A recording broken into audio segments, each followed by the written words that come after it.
My wife mocked my salary after I worked endless overtime to build our future, so I left quietly, and now she regrets. It's losing everything completely. I'm a 30-year-old guy. And for years, I truly believed that love and loyalty were proven through sacrifice. I grew up thinking that showing up, putting in the hours, and providing stability was the truest form of care. When Erica and I first moved in together, I took that belief to heart.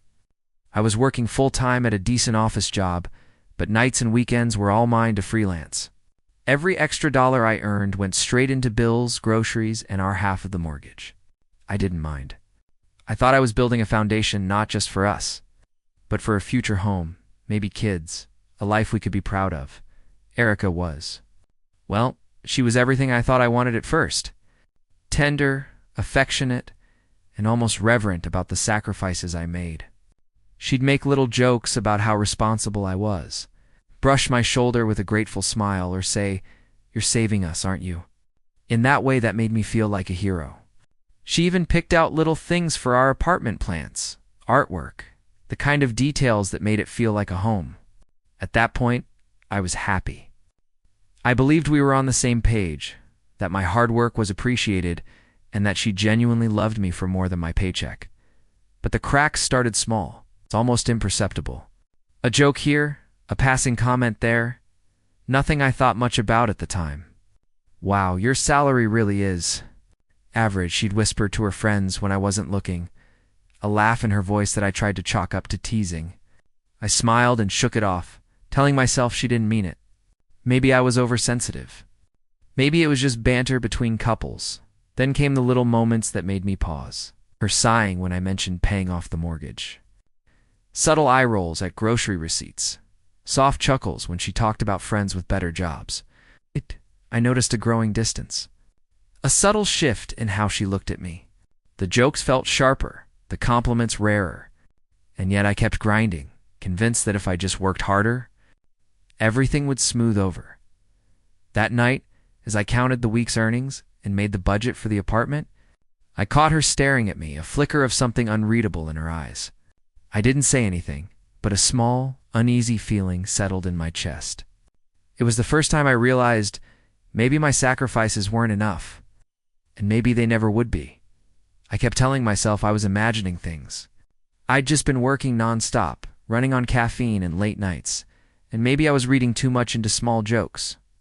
But the tension in the apartment was becoming harder to ignore. Erica started making offhand comments about our finances that stung more than they should.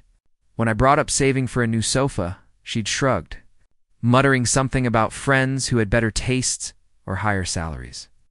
The way she said it, like my hard work was invisible, made my chest tighten in a way I hadn't felt before.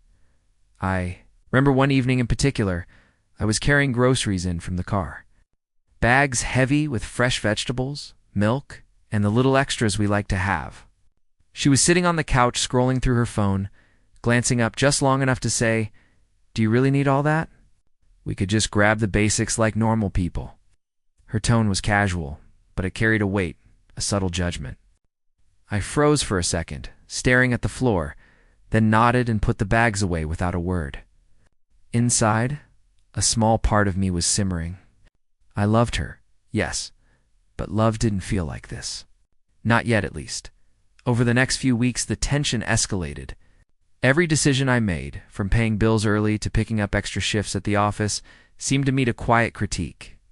Sometimes she'd make jokes to friends about my paycheck or the way I handled money. She'd laugh and wave it off, but I could see the smirk in her eyes. The house felt colder somehow, even with all the lights on. I tried to talk to her about it once, carefully testing the waters. "I feel like you don't really appreciate how much I'm doing for us," I said quietly one night, hoping for honesty. She glanced at me and smiled, faintly dismissive. "I do appreciate it. I just sometimes wish we could live a little differently, you know?" Her words felt like a slap dressed up in silk. That night, I lay in bed staring at the ceiling, thinking about every sacrifice I'd made, every late night, every penny I'd saved, and for the first time a thought struck me that I tried to push away. What if love wasn't enough when respect was missing? The apartment was quiet, but the tension between us was deafening, and I realized I couldn't ignore it forever. I started noticing the little things that I'd once overlooked, and suddenly they couldn't be ignored. Erica's jokes about my salary weren't just fleeting comments anymore. They had a sharp edge, one that cut deeper each time. At a friend's dinner party, she leaned over and whispered, loud enough for her friend to hear. I mean, he's doing his best. But let's just say it's modest, right? I forced a laugh, but inside, my stomach twisted. The pride I'd once taken in working endless hours for our future felt like it was being punched in the gut repeatedly. It wasn't just the words. It was the way she carried herself, rolling her eyes when I talked about extra shifts, smirking when she mentioned a friend's spouse with a better career, or leaving me out of conversations about weekend plans that involved spending money. I started noticing the tension in her body language, the impatience she had when I opened bills or sorted finances. Every gesture, every tone of voice screamed judgment. And I was slowly learning how invisible my efforts had become. I tried reasoning with her one evening, sitting across from her at the dinner table. Erica, I feel like you don't respect how much I'm doing for us. All these extra hours, saving, planning. I just want us to build something together. She looked at me with that half smile that once felt tender, now laced with condescension. I do. Sometimes I wish you could make more, she said lightly, as if tossing a pebble into my chest. Her words didn't land softly, they dug into me, a subtle humiliation that left me reeling. The nights grew longer and heavier. I'd lie awake, counting our money, plotting the week ahead, thinking about how my sacrifices were increasingly met with indifference or worse, ridicule. The apartment that once felt like our sanctuary started to feel like a cage. I could hear the hum of the refrigerator, the occasional creak of the floorboards, and I realized every sound reminded me of her presence, her judgment, her quiet undermining. One night, after another subtle dig at dinner, I went into the bedroom and closed the door behind me, letting the silence fill the space. I stared at the ceiling, tracing the patterns in the plaster, wondering when the love I felt would be enough. But deep down, a whisper of dread began to grow. Maybe it never would. The tension between us was no longer subtle. It had seeped into every corner of our apartment. Even the air felt heavier when she walked into a room, her eyes scanning me with a flicker of judgment. I tried to ignore it, telling myself that sacrifices were meant to go unnoticed sometimes, that love should be unconditional. But her tone, her smirks, and the way she compared me to others chipped away at that belief. Brick by brick. One morning I was brewing coffee, the rich aroma filling the kitchen, when she passed by and muttered, "You really work so hard for." Psst. Her voice was light, casual, almost playful, but the words landed like a hammer to my chest. I blinked, clenching my jaw as the hot steam curled around me, feeling my chest tighten. I wanted to argue, to defend the countless hours, the missed weekends, the late nights spent working to ensure we could have a life she dreamed of, but I stayed silent. I wanted peace, and the thought of confrontation felt exhausting. Over the next few days, the small jabs grew bolder. She would comment on my clothes, my car, even the groceries I picked, framing it as jokes to our friends. "Oh, he's so frugal," she'd say with a laugh that never reached her eyes, and the room would hum with forced chuckles. I smiled politely, but inside my confidence was eroding. Every word, every glance reminded me that my effort was invisible, that the life I was building wasn't being recognized, and perhaps never would be. One evening, I finally tried to reach her, my voice barely above a whisper. "Erica, I feel like you don't see all the work I'm putting in for us." She paused, looking at me with that familiar, dismissive gaze. "I see it. I just wish it was more. That's all," she said, flicking her hair back, as if brushing off my feelings like lint. I nodded, swallowing the lump forming in my throat, realizing that my love alone wasn't enough to bridge the growing gap between us. That night, lying awake, the hum of the refrigerator echoing in the apartment, I stared at the ceiling, my mind spinning. Every joke, every subtle jab, every laugh that cut a little too deep, it all piled up. I began to understand something terrifying. My hard work, my sacrifices, might never be enough. And that realization left a hollow ache in my chest that I couldn't ignore. I thought I knew Erica. I thought I understood her moods, her quirks, the way she laughed at my jokes and leaned against me on lazy Sunday mornings.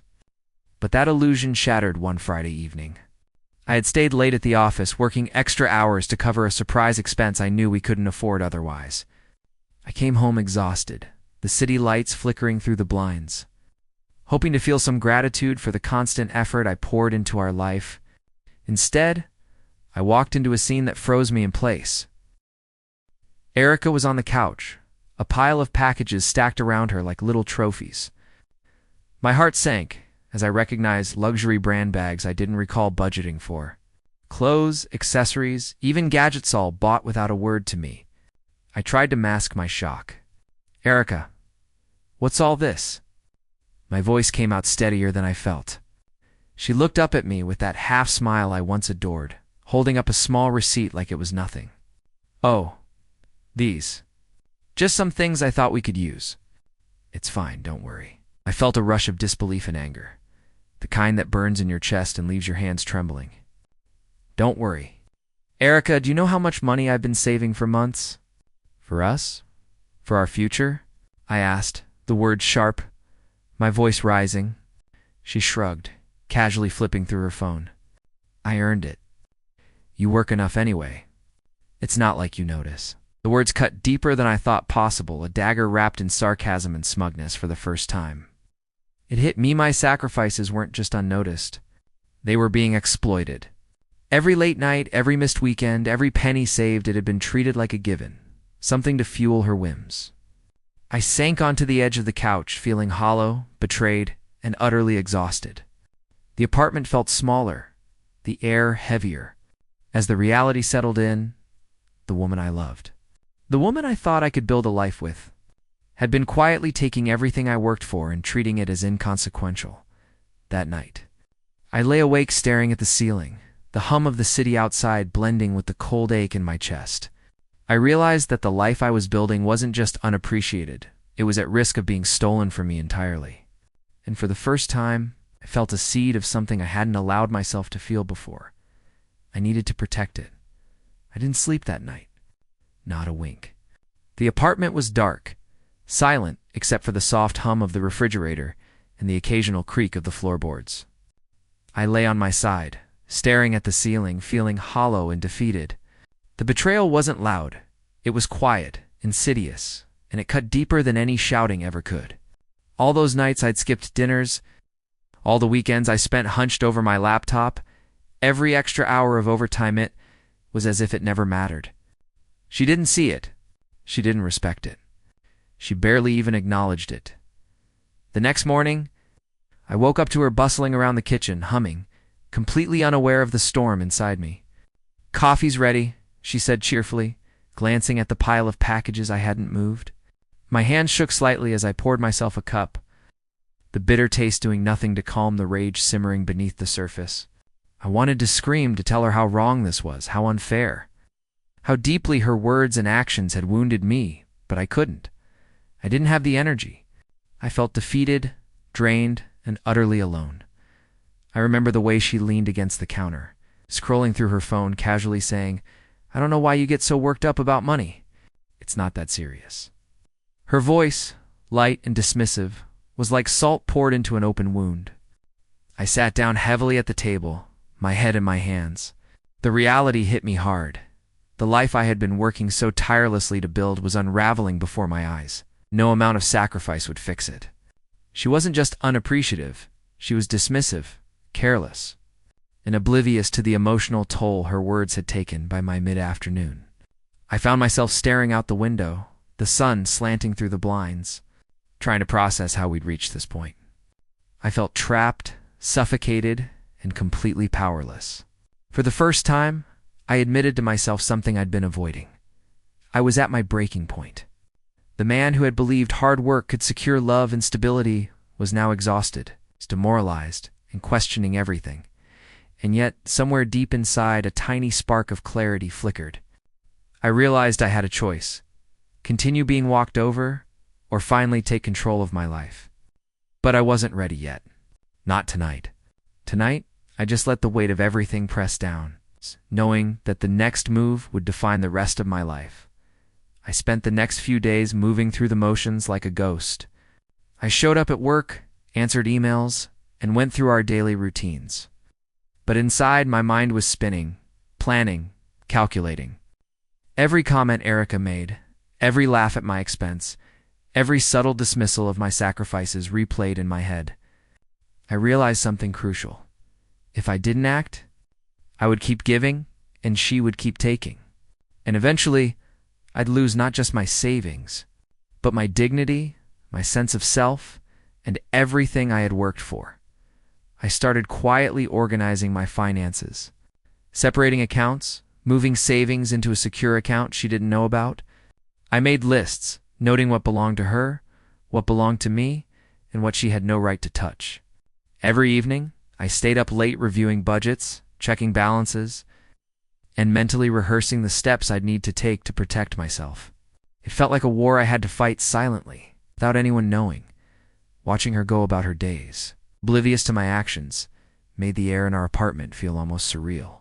She continued her shopping, her jokes, her subtle digs, unaware that I was quietly reclaiming control. I noticed the irony. She laughed about my modest salary, completely blind to the fact that the man she belittled was preparing to walk away with everything she thought she depended on. One night, while she was out running errands, I sat at the kitchen table, surrounded by bills, receipts, and spreadsheets. And for the first time in months, I felt a strange calm. I could see a path forward. I could see a way to leave, quietly, without drama, without yelling or fighting. It wouldn't be easy. She would be blindsided, but it would be clean. It would be mine. As I turned off the lights and walked past her favorite chair, I paused for a moment. There was a weight in my chest, yes, but also a spark in awareness that I was no longer powerless. Soon, everything would change. And when that day came, she wouldn't see it coming. The morning I decided to act. The apartment felt heavier than usual, as if it sensed the change in me before I even moved. I went through our routines one last time, making coffee, packing a few of my essentials, double-checking accounts, while Erica hummed in the background. Scrolling through her phone, completely unaware. There was no yelling, no dramatic confrontation. It was just me quietly reclaiming control of my life. Each small action felt like a victory, a silent reclamation of what I had built with my own hands. Hour by hour, night after night, I remember the moment I walked past her favorite chair, pausing to look at it one last time. For months, I had carried the weight of unappreciated sacrifices here, in this apartment, under her judgment. And now, with every package I packed, every item I moved into storage, I felt lighter. I made sure all my savings were secure, all accounts inaccessible to her, leaving only what was fair but no more. For the first time in a long time, I felt truly empowered. Like the man who had been invisible in his own home, was finally taking up space in the world. Erica came home that evening, bags in hand. And the moment she stepped through the door, she froze. Her smile faltered, her casual confidence slipping. "Where?" she started, voice wavering. I didn't answer immediately. I just leaned against the doorway, arms crossed, watching the realization dawn on her face. The apartment she had treated like her playground, funded by my hard work, suddenly felt empty and alien. She tried to laugh, tried to brush it off, even attempted to charm her way out of the moment. "You're overreacting," she said, a nervous edge creeping into her tone. But her words sounded hollow, even to her. I simply shook my head, letting silence do the talking. She opened her mouth again, but no words came out. Her world, the one she thought was secure, built on my endless labor, was shifting beneath her feet. That night, I lay in a borrowed room, listening to the faint hum of the city outside, and felt an unfamiliar sense of peace. I hadn't yelled, I hadn't caused a scene, and yet the message was clear. I was no longer hers to belittle, no longer invisible, and no longer willing to let my sacrifices be treated as nothing. The next morning, Erica woke to a quiet apartment and the absence of the man who had silently supported every aspect of her life. She wandered from room to room, calling my name. her voice shaky, almost frantic. The first jolt of panic hit her when she realized her credit cards were maxed and our joint accounts had been separated.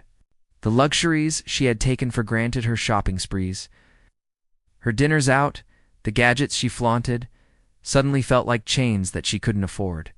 She tried to call friends, family, anyone who might lend her a hand, but they couldn't help.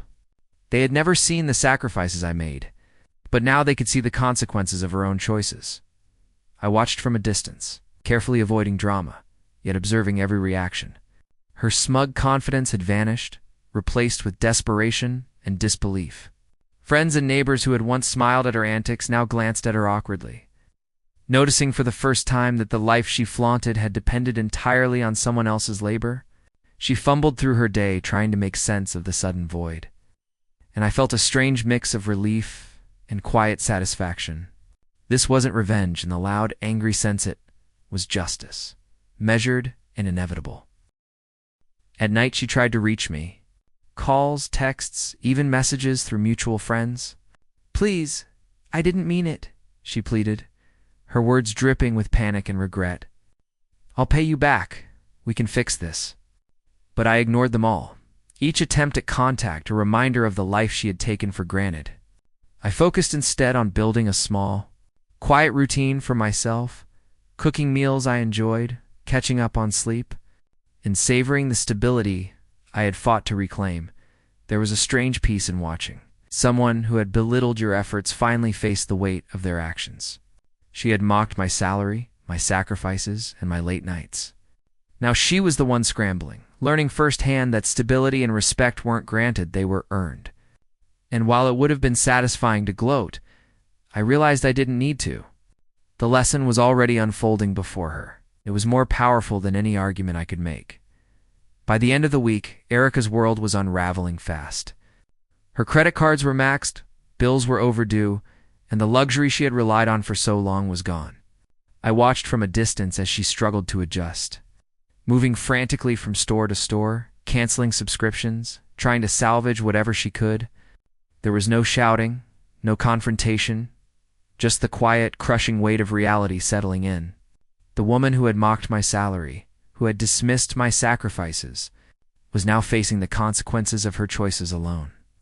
I heard through friends and neighbors how she tried to enlist their help, using charm and excuses to mask her panic. "I just didn't think it would matter," she said to anyone who would listen. But no one could fix what had already happened. Her financial safety net, her lifestyle built on my relentless work, had vanished.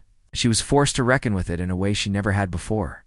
Watching this unfold, I felt a strange mix of vindication and relief. I hadn't caused her downfall. I had just stepped out of the way, and it was her actions that had led to this moment. I, on the other hand, began to reclaim small fragments of my life. Nights spent lying awake in anxiety were replaced with proper sleep. Weekends once lost to overtime were filled with long walks and quiet dinners I actually enjoyed. I cooked my favorite meals, set small goals for savings, and felt a calm that had been absent for years. Every time I thought about Erica scrambling, I felt only clarity and empowerment.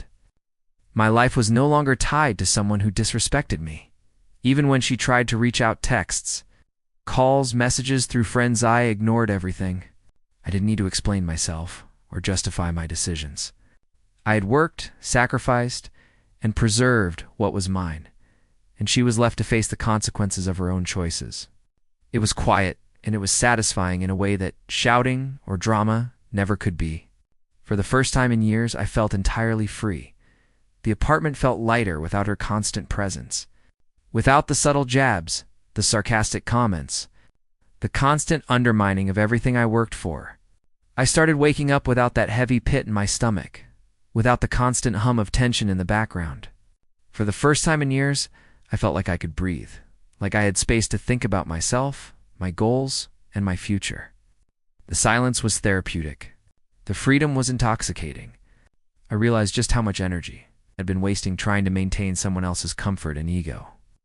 I spent evenings cooking meals I actually wanted to eat, listening to music I loved, and setting aside time for myself, simple things that had once felt impossible. My savings, once stretched thin to accommodate her whims, were secure, growing quietly in the background. I went for walks, caught up with friends, and even started exploring hobbies I had long shelved. There was no gloating, no revenge-driven satisfaction, just clarity. I had been crushed by unappreciated labor and belittlement, but now I was standing on my own foundation, stronger than ever. Occasionally, her name would cross my mind. I'd think of the shopping sprees, the dismissive comments, the nights I came home exhausted only to feel invisible. But instead of anger, I felt relief. I wasn't carrying her weight anymore. I wasn't responsible for her choices or her lifestyle. The lessons she'd taught Mia about respect, boundaries, and self-worth had been harsh, but they were indelible. And for once, I could see them clearly, without resentment clouding the view. At the same time, I watched from a distance as Erica's struggles continued. Calls went unanswered, messages ignored, attempts at reconciliation quietly dismissed. She had mocked me, undermined my sacrifices, and taken my dedication for granted. Now she faced the consequences alone, while I rebuilt quietly, methodically, and with peace. I didn't need to interfere. I didn't need to justify. I had reclaimed my life. And that alone was the most satisfying victory I could imagine. The final message came late one night. Long after I'd gone to bed, long after I'd rebuilt my routines and started living on my own terms. Her words were desperate, pleading, almost incoherent. "Please, can we talk? I need closure. I'll do anything. I just can't handle this alone."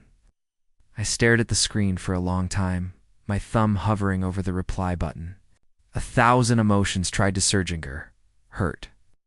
Even a tiny flicker of guilt, but I knew exactly what I had to do. I didn't respond. I didn't open the door. I blocked her number every possible way she could reach me and let the silence speak for itself. The life she had built on my sacrifices, the confidence she had flaunted while mocking me, had crumbled under its own weight. And I didn't have to lift a finger. The quiet, methodical justice of her own choices had delivered the outcome more powerfully than any confrontation ever could. Meanwhile, I thrived. My apartment, once a place of tension, felt like home. My routines, my savings, my personal time, they were mine, fully and unapologetically. I invested in myself, in health, in hobbies, in quiet pleasures I had long ignored. Every morning I woke up feeling lighter, freer, and more in control than I had in years. The man who had sacrificed everything for love was no longer invisible. He was finally whole.